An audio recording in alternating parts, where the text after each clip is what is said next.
శ్రీరాఘవం దశరథాత్మజమప్రమేయం సీతాపతిం రఘుకులాన్వయరత్నదీపం ఆజానుబాహుం అరవిందదళాయతాక్షం రామం నిశాచర వినాశకరం నమామి. 14,000 మంది దండెత్తి వస్తే సామాన్యులు కారు ఖరదూషణాదులంటే. వాళ్ళు వస్తున్నప్పుడు సీతమ్మ తల్లిని వెంటనే గుహలోనికి తీసుకెళ్ళిపో, లక్ష్మణా నువ్వు కూడా వెళ్ళిపో, నేను ఒక్కడే యుద్ధం చేస్తానన్నాడు. లక్ష్మణుడు ఏదో మాట్లాడబోయాడు. ఇక మాట్లాడావా నా పాదాల మీద ఒట్టు వెళ్ళిపో అన్నాడు. అంతే, లక్ష్మణస్వామి వెళ్ళిపోయారు. రాముడు ఒక్కడే. అవతల వైపు 14,000 మంది. శూర్పణక రాముణ్ణి మోహించడానికి కారణం అదే. రామాయణంలో ఆ భుజం గుండ్రంగా తిరిగింది. ఆయన ఎప్పుడు అక్షయబాణ తూణీరంలోకి చెయ్యి పెట్టాడో, ఎప్పుడు తీశాడో, ఎప్పుడు వింటినారికి సంధించాడో, ఎప్పుడు ఆకర్ణాంతం లాగాడో, ఎప్పుడు విడిచిపెట్టాడో కనపడలేదు. పడిపోతున్న శత్రువులు కనపడ్డారు. అదే చెప్పింది రావణుడితో వెళ్ళి. అసలు నాకు కనపడలేదయా, అంత వేగంగా బాణప్రయోగం చేశాడు. కేవలం 1 గంట 12 నిమిషాల్లో పడగొట్టాడు 14,000 మందిని. గోపరాజు గారు రామాయణంలో ఆ ఘట్టం జరిగి పొంగిపోయి, బండన భీముడర్తజన బంధవుడు జ్వల బాణతోణ కోదండ కళ ప్రచండ భుజతండవ కీర్తికి రామమూర్తికిన్ రెండవ సాటి దైవిమిక లేడనుచున్ గడకట్టి భేరి కాడండ డడాండ డాండ నినదమ్ముల జండము నిండ మత్త వేదండము నెక్కి చాటను దశరథి కరుణాపయోనిధి అంటారు. 4 వీధుల కూడలలో కర్రలు కట్టి, కర్రలకి భేరీ కట్టి, ఏనుగు మీద ఎక్కి వచ్చి డాండ డడాండ డాండ నినదంబుల జండము నిండా, అజాండము భూమి అంతా కూడా వినపడేటట్టుగా ఆ ఢమరుకాన్ని మోగిస్తూ నేను చెప్తాను, రాముడు యుద్ధం వస్తే రుద్రమూర్తి, ఆయన ముందెవరు నిలబడలేరు, ఆయన భుజములు పరాక్రమంతో తాండవం చేస్తాయంటాను అంటాడు. అలా 1 గంట 12 నిమిషాలలో రాక్షస సంహారం చేసినటువంటి మహాపురుషుడు రామచంద్రమూర్తి. అంటే అంతటి ధర్మాత్ముడు. 14,000 మందితో యుద్ధం చేసేటప్పుడు ఆ కరుడు అన్నవాడు మీద పడిపోతుంటే 3 అడుగులు వెనక్కి వేశాడు. చేతిలో ధనస్సు పట్టుకుని శత్రువుని కొట్టేటప్పుడు వెనక్కి నడవకూడదు. 3 అడుగులు వెనక్కి నడిచాడు కాబట్టి రాముడు పౌరుషం తప్పాడు అన్నారు, ధర్మం తప్పాడు అన్నారు. అలా ఎందుకు నడవలసి వచ్చింది అంటే, శత్రువు మీద పడిపోతున్నప్పుడు బాణం వెళ్ళి కొట్టడానికి కావలసినంత ఆనుకూల్యతని సిద్ధింపచేసుకోవడానికి 3 అడుగులు వేస్తే అపసర్పణము అంటారు దాన్ని. అది ధర్మం తప్పడం కాదు. ధనుర్వేదంలో 3 అడుగులు వెనక్కి వెళ్ళడం అపసర్పణమే తప్ప ఆయన ధర్మం తప్పినట్లు కాదు. ఆ శ్లోకం నిరూపించింది. ఇంద్రజిత్ మరణించాడు కాబట్టి. సత్యసంధశ్చ, రాముడెన్నడూ అబద్ధమాడినవాడు కాడు. అందుకే సత్యాయన లోకాంజయితి దీనేన్ దానేన రాఘవ గురు శుశ్రూషయా ధనుషా ఇది శత్రవాన్ అంటారు. సత్యము చేత సమస్త లోకములను గెలిచినటువంటి మహానుభావుడు. అటువంటి రామచంద్రమూర్తి ఒక చోట అబద్ధమాడాడు అన్నారు. ఎక్కడాడారు అని అడిగారు. ఆయన అరణ్యవాసానికి బయలుదేరి వెళ్ళిపోతుంటే దశరథ మహారాజు గారు తాను ప్రవర్తించకూడని రీతిలో ప్రవర్తించాడు. తాను మహారాజు అయ్యుండి కూడా బయటికి అలా రాకూడదన్న నియమాన్ని కూడా విస్మరించి పైన ఉన్న ఉత్తరీయం జారి పడిపోతే కౌసల్య దశరథుడు రాముణ్ణి వెళ్ళిపోతుంటే తట్టుకోలేక పరుగు పరుగున వచ్చి ఏడుస్తూ భూమి మీద పడిపోయి ఆ మట్టిలో దశరథుడు దొర్లేశాడు ఆ ఏడుపుతో. కౌసల్య ఆ ఏడుస్తుంటే చూశాడు సుమంత్రుడు. రామా ఆగు ఆగు అని అరుస్తున్నారు దశరథుడు. రాముడు అన్నాడు, సుమంత్రుడు రథమాపుతున్నాడు. దశరథుడు అన్నాడు పోనీ పోనీ అన్నాడు రాముడు. రాముడు పోనీ అంటే సుమంత్రుడు అన్నాడు, ఇవాళ నువ్వు వెళ్ళమంటున్నావు, వెడతాను. రేపు తిరిగి వచ్చిన తర్వాత దశరథుడు అడుగుతాడు, నేను మహారాజుని రథం ఆపమన్నాను ఎందుకు ఆపలేదని అడుగుతాడు. ఏం చెప్పనని అడిగాడు. రథచక్రాల సవ్వడిలో నాకు వినపడలేదని చెప్పేయి అన్నాడు. అబద్ధం ఆడడం ఒకటి, అబద్ధం చెప్పించడం ఒకటి కాదుగా. కాబట్టి రాముడు అసత్యం ఆడాడన్నాడు. కాదు, పెద్ద ధర్మాన్ని నిలబెట్టడానికి చిన్న అధర్మం చేస్తే అది కూడా ధర్మమే. తండ్రి మృత్యుశయ్య మీద ఉన్నాడు, ఇంకా ప్రాణం పోలేదు. కానీ తండ్రికి ఇంకా ప్రాణం ఉంది. అప్పుడు తండ్రి శరీరం మీద విభూతి చల్లి తండ్రి గారి పేరు చెప్పి సంధ్యావందనం చేసేయాలి. కొడుకు సంధ్యావందనం చేసేసి అర్ఘ్యం ఇచ్చి గాయత్రి చేసేసి ఆ ఫలాన్ని దానం చేసి ఆ నీటి చుక్క తీసుకొచ్చి తండ్రి నోట్లో వేస్తే ఈలోగా వేళ దాటిపోయింది అనుకోండి, ఇప్పుడు తన పేరు మీద సంధ్యావందనం చేసుకోవాలి. అందుకు కొడుకుని కోరుకునేది. అటువంటిది అప్పుడు ధర్మం తప్పాడా అంటే ధర్మం తప్పలేదు. తన పేరు మీద అర్ఘ్యం మొదట ఆప్ చేసి తండ్రి పేరు మీద అర్ఘ్యం ఇచ్చాడు. కాబట్టి పెద్ద ధర్మం కోసం చిన్న అధర్మంలోకి వెళ్ళినా పెద్ద ధర్మాన్ని ఆవిష్కరించినట్టు. తండ్రి ఆపేశాడని చెప్పి రథాన్ని ఆపితే ఆ స్థితిలో దశరథుడు కౌసల్య వచ్చి పట్టుకుంటే రాముడు వెనక్కి వెడితే దశరథుడు అసత్యవాక్కునందు నిలబడిపోతాడు, రామాయణం నడవదు. అందుకే తండ్రిని ధర్మమునందు నిలబెట్టాలి, సత్యమునందు నిలబెట్టాలంటే తాను వెళ్ళిపోవలసిందే, చిన్న అబద్ధం ఆడించాలి. అందుకే రాముడు అబద్ధమాడినవాడు కాదు. ఇది నిరూపించింది కనుక ధర్మాత్మ సత్యసంధశ్చ రామో దశరథిర్యతి, రాముడు దశరథుడి కుమారుడే కాదన్నాడు. యజ్ఞం చేస్తే యజ్ఞంలో యజ్ఞపురుషుడు పైకొచ్చి పాయస పాత్రనిస్తే అందులో ఉన్న పాయసాన్ని ముగ్గురు రాణులు తింటే పుట్టినవాడు తప్ప దశరథుడి కొడుకు ఎలా అవుతాడన్నాడు. రాముడు నరుడుగా జన్మించడానికి, నరుల యొక్క కీర్తిని నిలబెట్టడానికి 12 నెలలు తల్లి గర్భవాసం చేసి అధోముఖంగా పడుకుని రక్తమాంసముల మధ్య ఉండి బయటికి వచ్చాడు. దశరథ మహారాజు గారి యొక్క తేజస్సు వలననే పుట్టాడు. అందుకే ఆయనకి దాశరథి అని పిలిస్తే అంత ఇష్టం. అందుకే గోపరాజు గారు దాశరథీ శతకమని దాశరథీ కరుణాపయోనిధి అని పిలిచారు. దశరథ మహారాజు గారి కొడకా అంటే అంత సంతోషిస్తాట ఆయన. అందుకని దాశరథిర్యది, ఆయన దశరథుడి కుమారుడే అయితే లక్ష్మణస్వామికి అనుమానమా? కాదు, మా అన్నయ్య మీద వచ్చిన నింద పోవాలి. అందుకని ధర్మాత్మ సత్యసంధశ్చ రామో దశరథిర్యది పౌరుషేచా ప్రతిద్వంద్వ శరైనం జహిరావిణం, పౌరుషం ఉన్నవాడైతే నేను వేసిన బాణం ఇంద్రజిత్తును పడగొట్టాలన్నాడు. పడిపోయిందంతే ఇంద్రజిత్తు శిరస్సు. అందుకే రాముని యొక్క కీర్తి వైభవాన్ని చాటింది కాబట్టి ఆ శ్లోకాన్ని రామాయణానికి మూలమంత్రంగా చెప్తారు. కాబట్టి రామచంద్రమూర్తి కౌసల్యాదేవి దగ్గరికి రావడానికి ముందర ధర్మాన్ని పట్టుకున్నాడు. తర్వాత కష్టాలలో ధర్మాన్ని పట్టుకోవడమే చాలా కష్టం. ఒకటి కాదు కష్టం, ఎన్ని కష్టాలు వచ్చి మీద పడ్డాయో ఆయనకి. ఎన్ని కష్టాలు వచ్చినా ధర్మం మాత్రం ఎన్నడూ తప్పలేదు. కనీసం ఒక్క పూట సంధ్యావందనం రాముడు మానేశాడు, అగ్నికార్యం మానేశాడన్నది లేదు.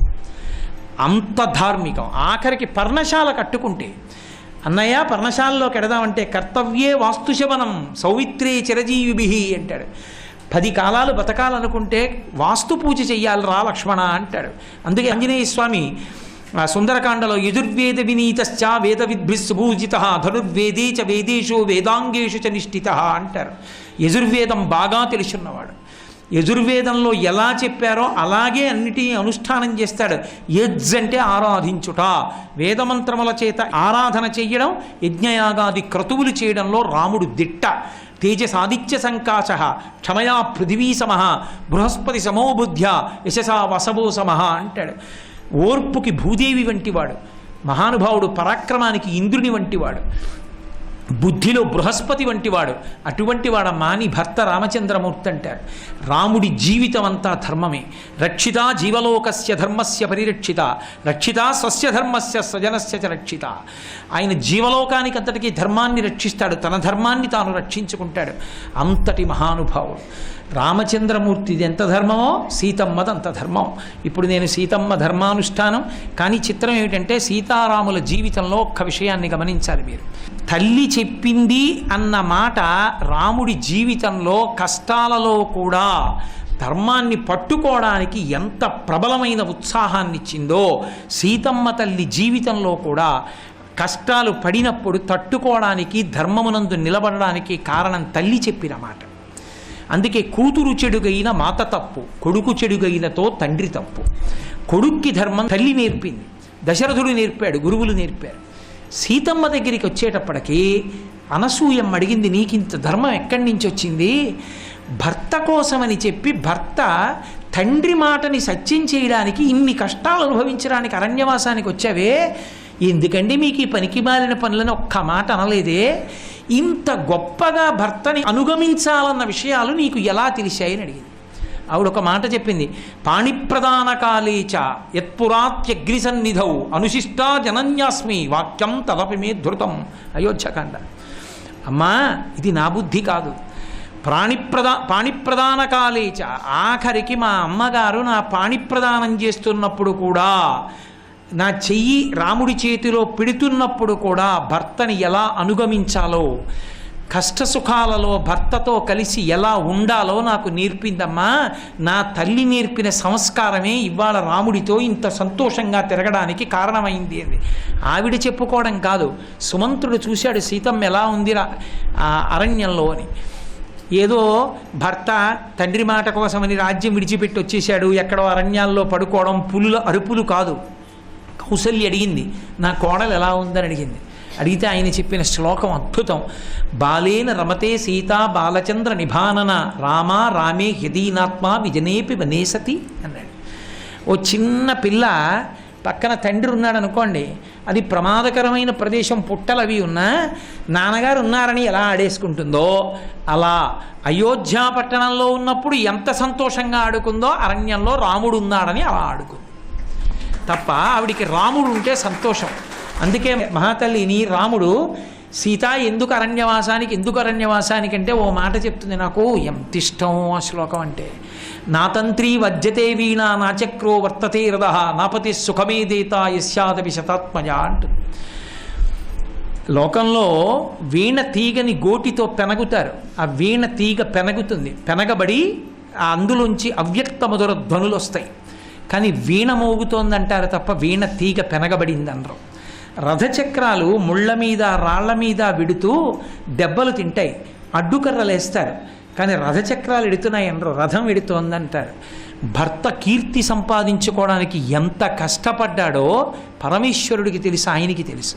కానీ ఆయన భార్యాస్థానంలో ఉన్నందుకు ఆయన భార్య అని అంత కీర్తినిస్తారు. లోకంలో తండ్రి కాని, కొడుకు కాని, అన్న కాని, తమ్ముడు కాని ఎవరి ఇచ్చినా మితం దాటి ఇవ్వరు. లోకంలో అమితం ఇచ్చేవాడెవరో తెలుసా? భర్త ఒక్కడే. సీతమ్మ తాను చేసిన పుణ్యంలో సగం కట్టబెడతాడు, తన కీర్తికి సమాన స్థాయినిస్తాడు. ఆవిడికి ఏం తెలుసు అని అడగరు, ఆయన భార్య అంతే నమస్కారం ఆవిడికి కూడా. అలాగే ఆవిడ ఒక నోము వ్రతం చేసుకుంటాను అంటే సంభారములను తెచ్చిచ్చి ఉన్నతగతులు కల్పిస్తాడు. ఆయన మంచితనాన్ని బట్టి ఇంటికి విశేషమైన అతిథులు వస్తే వాళ్ళకి వడ్డించుకుని ఆవిడ తరించే అవకాశాన్ని ఇస్తాడు. లోకంలో ఎవరైనా మితంగా ఇస్తారు. తండ్రి కొంత ఐశ్వర్యం ఇవ్వగలడు, కొన్ని వస్తువులు ఇవ్వగలడు. అన్నదమ్ములు ఓ చీర పెట్టగలరు, మంచి మాటలు మాట్లాడగలరు.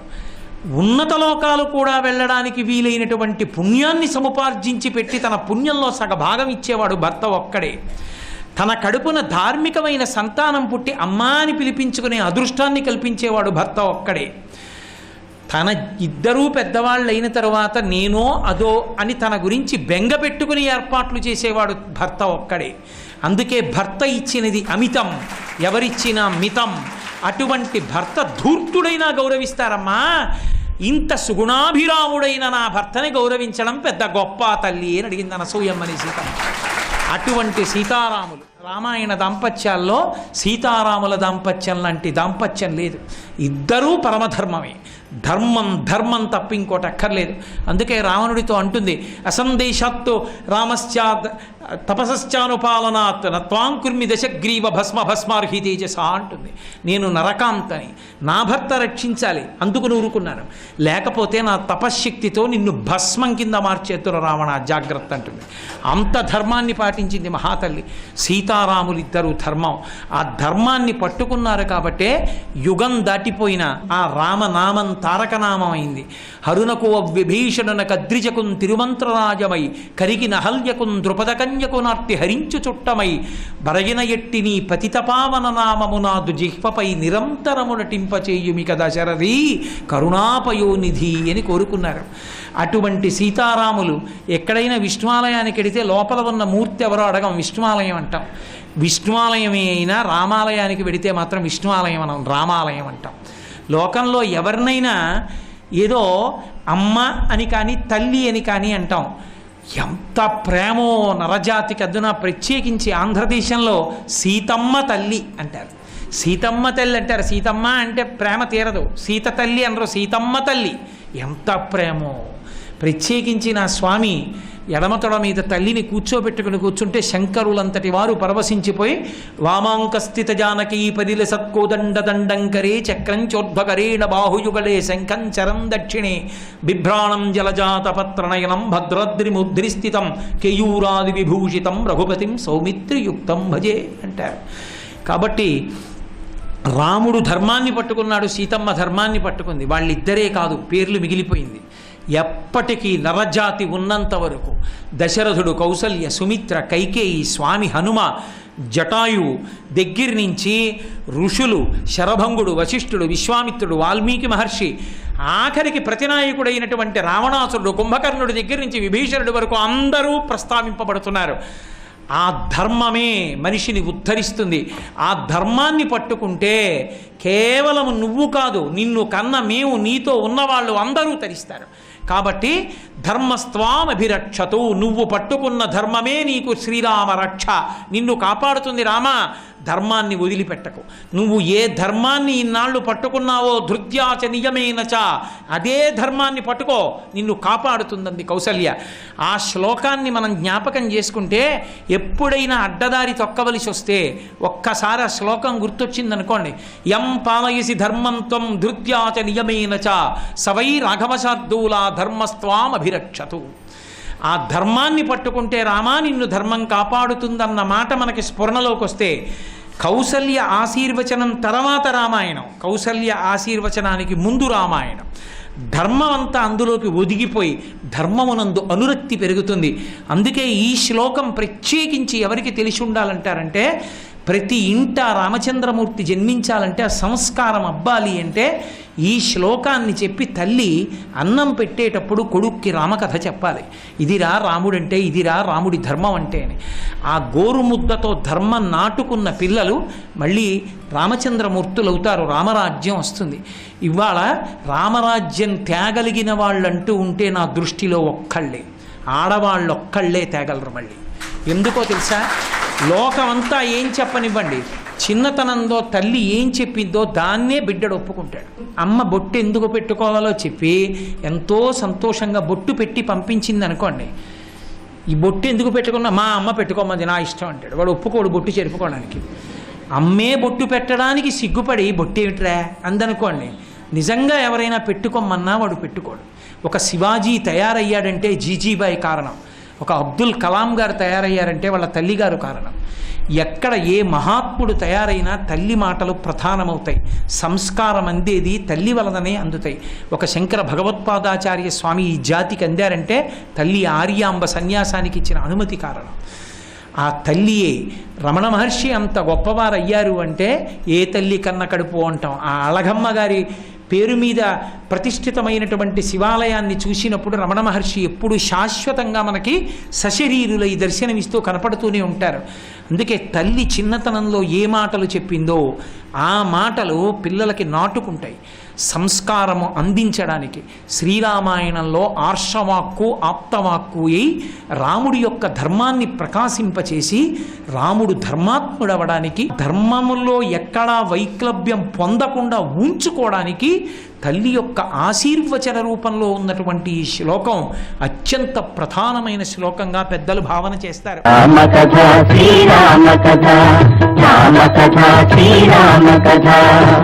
ధృతి దృష్టి మతి దాక్ష్యం సకర్మసు నసీదతి అని వాల్మీకి మహర్షి శ్రీరామాయణం సుందరకాండ మొట్టమొదటి సర్గ యొక్క చివరి భాగంలో ప్రతిపాదన చేస్తారు. అదొక గొప్ప ఆర్షవాక్కు, ఆప్తవాక్కు, హితోక్తి, ఎప్పుడూ జ్ఞాపకం పెట్టుకోవలసినటువంటి విషయం. అది ఎవరికి చెందినది, ఎవరు దాన్ని జ్ఞాపకం పెట్టుకోవాలి అంటే అందరూ జ్ఞాపకం పెట్టుకోవాలి. ఎవరూ పని చేయకుండా ఉండరు, అందరూ కర్మయందు నిమగ్నమైన వారే. ఏదో ఒక పని చేస్తూ ఉంటాం. చేసినటువంటి పని సఫలీకృతం కావాలి అంటే ఏ 4 లక్షణములు ఉండాలో వాల్మీకి మహర్షి చెప్పారు. అది మొట్టమొదటి సర్గ చిట్ట చివరిలోకి వచ్చేటప్పుడు ప్రస్తావించారు. ధృతి దృష్టి మతి దాక్ష్యం సకర్మసు నసీదతి అంటే తన పని యందు తాను నశించడు. నశించడు అన్న మాటకు అర్థం ఏంటంటే తన పని యందు తాను వైఫల్యమును చెందడు, తాను చేసిన పనిని సఫలీకృతం చేసుకుంటాడు. ఎవరు అంటే 4 లక్షణములు చెప్పారు. ధృతి దృష్టి మతి దాక్ష్యము, ఈ 4 ఎవరి యందు ఉంటాయో వాడు ఏ కర్మని ప్రారంభం చేసినా కూడా, ఏ పనిని ప్రారంభం చేసినా కూడా విజయవంతంగా పూర్తి చేస్తాడు. ధృతి అన్న మొట్టమొదటి మాటకు అర్థం నిన్నను కూడా నేను మీతో ప్రస్తావించాను. ధృత్యాచ నియమేనచ అని కౌసల్యాదేవి అన్నది అని. ధృతి అన్న మాటకు అర్థం ధైర్యము అని ఒక అర్థం, విశ్వాసము అని ఒక అర్థం, పూనిక అని ఒక అర్థం, పట్టుదల అని ఒక అర్థం. అది సమన్వయం అయ్యేటప్పుడు ఇన్ని అర్థాలతో ప్రకాశిస్తుంది. అసలు మొట్టమొదట ఏదైనా ఒక పనిని ప్రారంభించేటప్పుడు ఆ చెయ్యబోయేటటువంటి పని గురించి అవగాహన ఉండాలి. 2, ఆ పనిని నేను చేసి తీరుతాననేటటువంటి పట్టుదల ఉండాలి. నేను ఈ పని సాధిస్తాను, ఈ పని నేను చేస్తాను అనేటటువంటి నమ్మకం లేనివాడు, ఆ పనిని సాధించాలనేటటువంటి కృతనిశ్చయం లేనటువంటి వాడు, ఆ ధైర్యం లేనటువంటి వాడు ఆ పనిని సాధించడానికి కార్యక్రమాన్ని ముందుకు తీసుకుని వెళ్ళడం సంభవం కాదు. ఏదైనా ఒక కార్యక్రమాన్ని తలపెట్టి ఒక నిర్ణయం చేసుకోగానే అసలు ఆ నిర్ణయం చేసుకున్న దగ్గర నుంచి కూడా మనసులో ఒక రకమైనటువంటి తత్తరపాటు బయలుదేరుతుంది. మీరు చాలామందిని పరిశీలనం చేస్తే కనపడుతుంది. ఏదో ఒక కార్యక్రమానికి రూపకల్పన చేస్తారు, ఇదిగో ఈ పని చేద్దామని. ఆ పనిని సంతోషంగా చెయ్యడం కన్నా అయ్య బాబోయ్ ఆ పని చెయ్యాలి, అయ్య బాబోయ్ ఆ పని చేయాలి, ఎలా జరుగుతుందో ఏమిటో అని విపరీతమైనటువంటి కంగారు పడిపోయి ఆందోళనకి లోనైపోయి చెమటలు పట్టేసి ఆరోగ్యం పాడు చేసేసుకుంటారు కొంతమంది ఎంత కార్యక్రమాన్ని కూడా చాలా ప్రశాంతంగా నిభాయిస్తూ కనుసన్నలతో కార్యక్రమాన్ని నిర్వహిస్తారు. ఎక్కడ ఏ కార్యక్రమం ఎలా జరగాలనేటటువంటి దాని మీద స్పష్టమైనటువంటి ఒక ప్రణాళిక ఉంటుంది. ఆ ప్రణాళిక ప్రకారంగా చేస్తారు. తమ శక్తిని అంచనాలోకి తీసుకుంటారు. చెయ్యవలసినటువంటి పని ఎటువంటిది, ఆ పనికి తన శక్తి సరిపోతుందా, ఒకవేళ ఆ పనికి తన శక్తి సరిపోదనుకుంటే తాను ఇంకా ఎంత కష్టాన్ని అదనంగా వినియోగించవలసి ఉంటుంది, ఎంత కష్టాన్ని వినియోగిస్తే ఆ కార్యక్రమాన్ని తాను చెయ్యగలుగుతాడన్న విషయం మీద దృష్టి పెట్టినటువంటి వాడై అధైర్యాన్ని కానీ పిరికితనాన్ని కానీ మనసులోకి ప్రవేశించకుండా చూసుకుంటాడు. మీరు ఒక్క విషయం జాగ్రత్తగా గమనించండి. ఈ శరీరమునందు 2 విశేషములు ఉంటాయి. ఒకటి స్థూల శరీరము అంటారు, రెండవది సూక్ష్మ శరీరము అంటారు.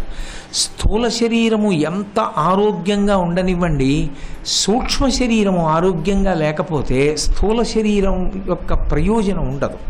స్థూల శరీరం ఎంత అనారోగ్యంగా ఉండనివ్వండి, సూక్ష్మ శరీరానికి బలం ఉంటే స్థూల శరీరం ఉపయోగపడుతూనే ఉంటుంది.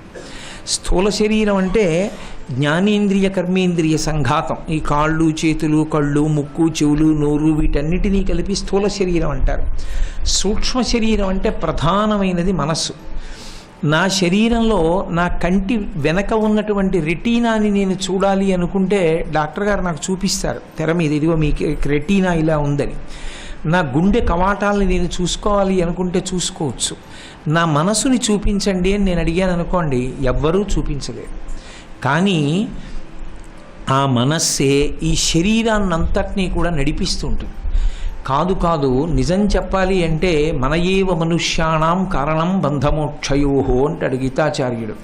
ఆ మనస్సే ఒక మనిషి బంధనంలో పడిపోవడానికి కానీ ఒక మనిషి మోక్షాన్ని పొందడానికి కానీ కారణమై ఉంటుంది. సర్వం శ్రీ ఉమామహేశ్వర పరబ్రహ్మార్పణమస్తు.